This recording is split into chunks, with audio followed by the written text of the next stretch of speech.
Okay, so just to start, what's your name? My name is Skylar. Hi, Skylar. Hi. Nice to meet you. Nice to meet you. How old are you? I'm 24. 24? I am. So I was just curious about your story. Where did you grow up? I was born and raised in Brockton, Massachusetts. Left Brockton at 11. I was in 3rd grade with my mom. We went to Taunton.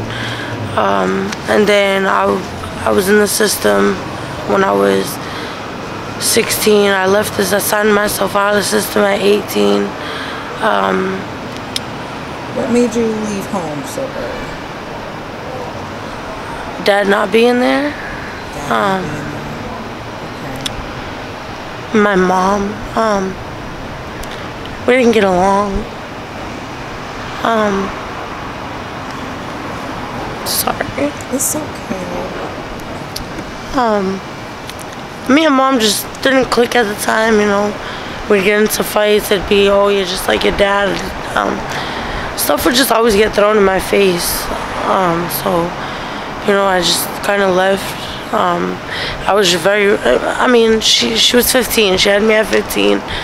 And my dad was 18. You know, she was very young, trying to be a mom. I didn't really know how to be a mother. Only knew how to be a friend.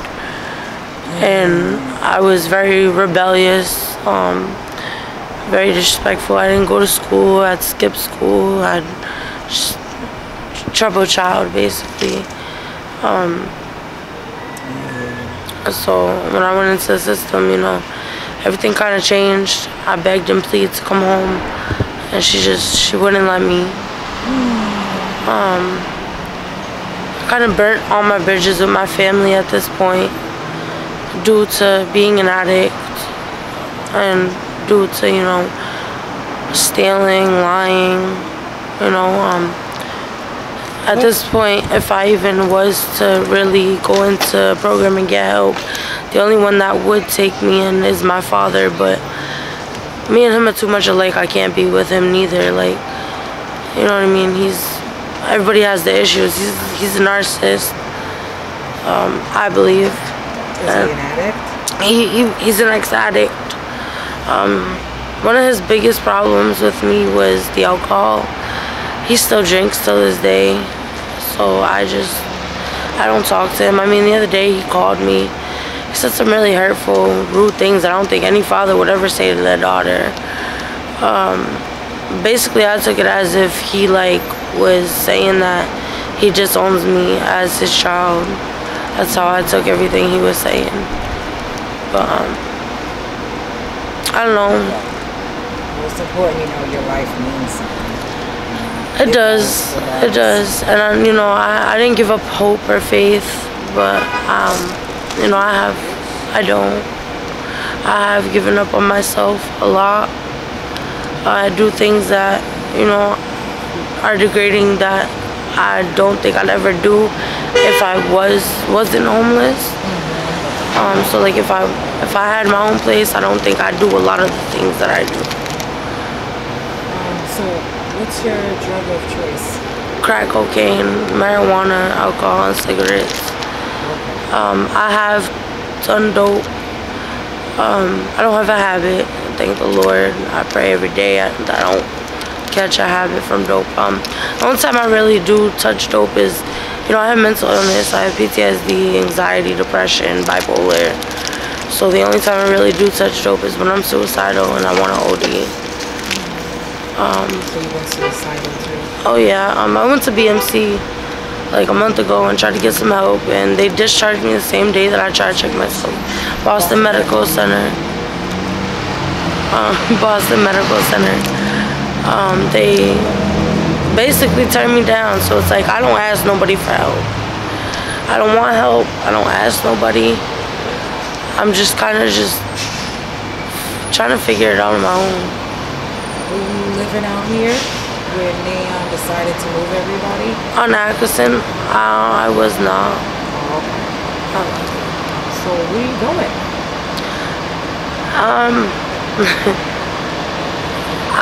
At night, well, winter is coming, it is getting cold. It is. I refuse to go to a shelter just because I don't, like I said, I don't like asking for help. So sometimes I'm up for months on end, and then that's when my bipolar gets worse and I go in psychosis, and I have to check myself in.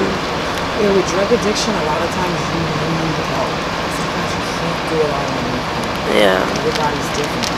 But they won't put you in a program for crack cocaine. They will not. I've already tried. How old were you when you got addicted to crack cocaine? I first tried crack at 18. I stopped 19, 20, 21. I started back up at 22, so I've been on the streets for about 3 years now. I had my own place 3 years ago, due to an ex that has schizophrenia. He kind of stole my rent money and I got kicked out. And the landlord wasn't a good landlord, you know what I mean? Like, he was a slumlord. I gave him $400 the first week of the month. Told him give me about another week or two to come up with the other $400. He said no. I left the house. He changed the locks. Basically stole $400 from me. My ex, I went and then I was staying with my ex. He ended up stabbing me and beating me really bad. So he's in jail right now. He gets out November 28th. Oh, wow. I'm actually kind of nervous. Because so, being out here, how do you support yourself? Wait a minute, though. Back to your ex. yeah. He's about to get out. Yeah, he gets out November 28th. It would be nice if there was a way to make sure that you're protected. Yeah, definitely. So when I think on, you know, in the case, it states that it's a, what is it? A no contact, no yeah, it's like a restraining order, I believe. So yeah. That's horrible. What did you ask? Being out here, how do you support yourself on a daily basis? There's you know, the Victory program right there, so I do that. Like I said, I mean, I'm in survival mode. Yes, especially being in these streets. I wouldn't say I'm a prostitute because they have sex for money, you know what I mean? I'll have sex for money, I'll have sex for food, or for somewhere to sleep. Sometimes, you know, you meet people that don't even want to touch you. They just like you back, like you just want to know someone's story, and they just want to help. But that's rarely ever the case. Do you have any dreams and goals? Yeah, I do. When I was younger, I always wanted to be a lawyer. Okay. That's awesome. Yeah. You could still go back to school, things like that. Yeah. It's difficult because it's like everybody always says you go back to school. I can go back to school, but how can I go back to school when I can't even secure a place? So you know what I mean? Like, Yes. Dude, the homeless crisis here in Boston is out of control. yeah, Brockton too, you know what I mean? Like, Brockton and Boston, it's horrible. It's the same difference. Especially Boston though, but I'll tell you, you know, being on the streets of Brockton, I've found more love from people in Boston than I have in my own city. That's what keeps bringing me and attracting me to Boston, is there's no loyalty in the street like there used to be. You know how my dad says back in like before the 80s and 90s. But for me, there's more loyalty in Boston, I believe, than there is Brockton, and the only reason I feel that I am still here today is because of my dad's name. If it wasn't for my father's name, I'd probably be dead by now. Yeah. Well, it's important if he's clean that you reach out to him and you have a support system for him. You know? Yeah. If he'll help.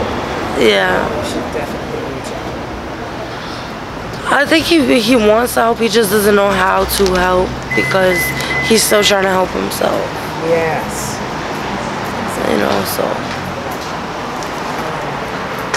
Being out here, like, what's the worst thing The worst thing that's ever happened to me was, I just got maced in my face about 4 or 5 days ago by a female.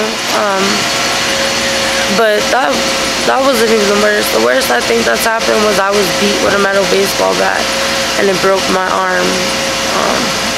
Yeah, so I think that was the worst. If I could tell all the young children out here, all the young kids out here, your parents love you.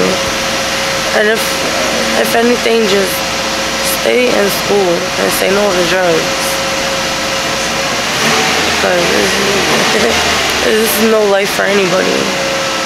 And I have some of the young kids, that are younger than me. That are out here. I talk to them and I can see in them when I talk to them that they're motivated to want to do better. And like when they see me, they're not on edge, you know what I mean? Like they're comfortable. So no problem. Thank you. Thank you guys. Thank you. God bless.